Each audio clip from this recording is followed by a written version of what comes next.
Let me say something that might completely change how you see yourself. There's no such thing as a math person. Yep, I said it. There is no such thing as a math person. There are only students who have trained well and students who haven't been shown how to train yet. And if you're watching this and thinking, but I'm just bad at math, I promise you, that's not the real problem. By the end of this video, you're going to understand why high school math comebacks are absolutely possible, even if middle school math felt like a disaster. Hi, I'm Danielle, and if you're new to this channel, I'm a high school Ontario certified math teacher, and I love reaching out to students beyond my classroom walls to help them make math less complicated and feel more at ease about their math abilities. So if you're in middle school or high school math here in Ontario, Canada, hit subscribe down below so you don't miss out on any new videos that could help you sigh relief as you're studying math. So first, we have to dismantle this whole myth that there's such a thing as a math person. Here's why the myth usually starts. Usually in school, the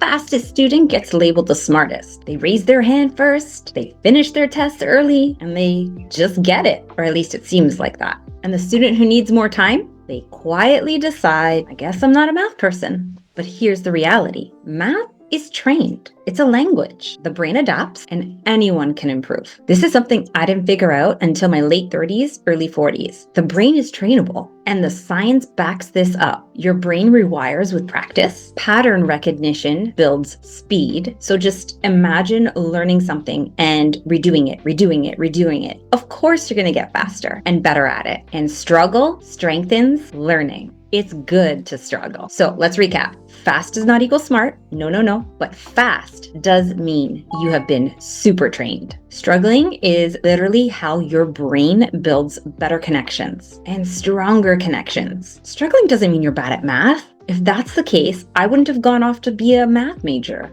Your brain at age 12, 13, 16 doesn't decide if it's good at math. It adapts to how you practice and structure your learning. And I know this because I lived it myself. There was a part of my own math journey where I felt behind. Actually, that was a consistent struggle of mine. I wasn't the fastest student. I wasn't the one answering first. And for a long while, I thought that meant something about me. But I didn't suddenly become smarter. What changed was structure. I stopped trying to feel confident and I started training properly. So confidence comes actually after structure. That realization is what led me to my 3-step learning system. And it's the same system I use in my classroom and here at Zen Math.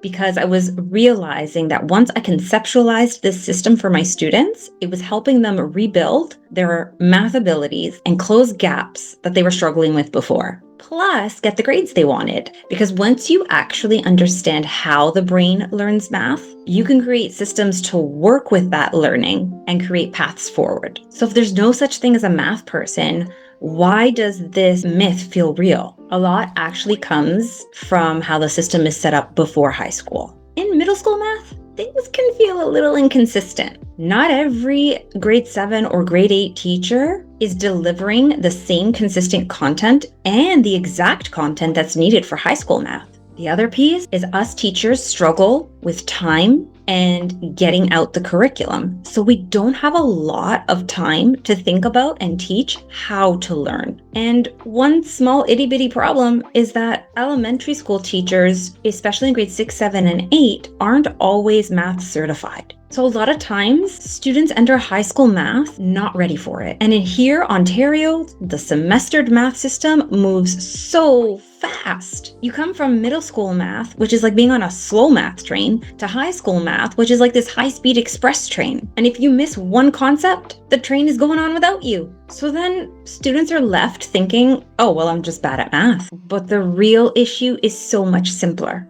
The structure underneath learning math just isn't strong yet. And there's good news. There's something that I truly believe in and know to be true. Everything is fixable. Quick question. What grade are you in right now? Grade 9, grade 11 university math? Drop it in the comments below because chances are you're not the only one dealing with this. And that's why I created the Math Comeback Formula. It has nothing to do with motivation and everything to do with structure. So that means you can stop listening to people who say, just try harder. Because over the years, I've noticed there are 3 significant ingredients that consistently make the comeback possible. So let's talk these 3 ingredients out together. It's not about doing random worksheets, not just doing more practice. You need to first figure out what you're missing. What are those foundational gaps? And then go rebuild them on purpose. Because gaps don't disappear. If your algebra is bad, it's gonna follow you. They compound. So when our foundation gets stronger, our math gets stronger. And then that's when math starts to feel easier.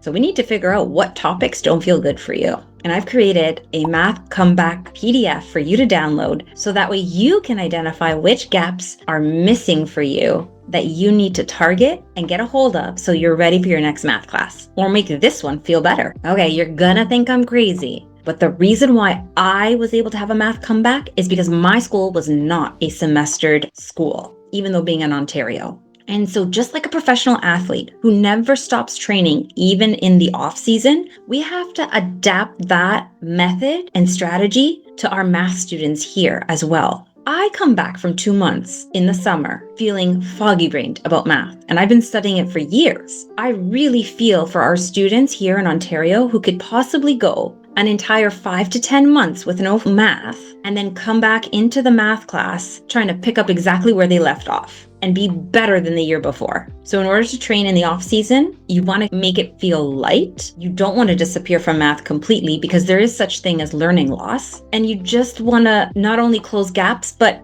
get a little bit ready for that next math class because scoring high on those first 2 tests is going to make all the difference. Okay, so here's the reality. We have to speed up homework. If it's taking you 2 to 3 hours like it did me, we are going to want to avoid it at all costs. And if you're not doing homework, you're falling behind because that's the drilling. The homework is the drilling piece of studying math that's going to help us accelerate our progress. Now, efficiency builds momentum. And then momentum builds confidence. And because there's trained thinkers, we are going to tap in to people or things, resources that can help us speed up our homework. I give a few suggestions in how to do this with the PDF you can download below. I created the Math Comeback Plan for you to download. It's a free guide that walks you through the 3-step system I've created for my students who use it in my classroom and here at Zen Math to rebuild out their math skills and up their grades. And it's grade specific. So if you're in grade 9, your math comeback plan is going to look different than a student who's in grade 12. When you download it, you're going to choose the grade level that you're in. So when you download it, the first step is going to have you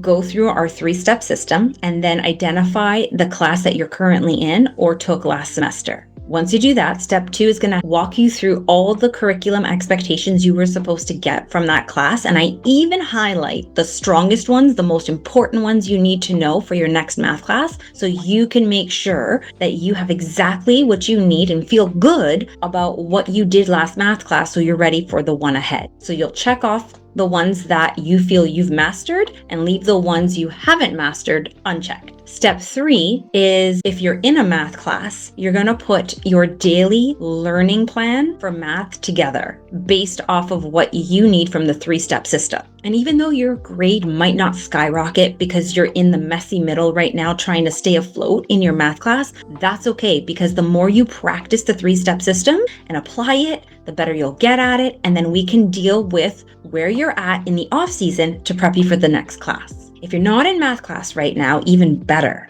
because you don't have to be focused on the tests you're currently facing or the homework you currently have to do. You can just take a step back and time is on your side. You can put together a little weekly schedule on how you're going to come back for the next math class. If there's one thing I want you to take away from this video, it's that you're not behind because you're incapable. You're behind because no one showed you how to train properly. And that's something you can change. You are not a non-math person. You're just untrained. And that's something I truly believe and know to be true and is so fixable. So go hit the link below and download your math comeback plan so your next math class feels that much better.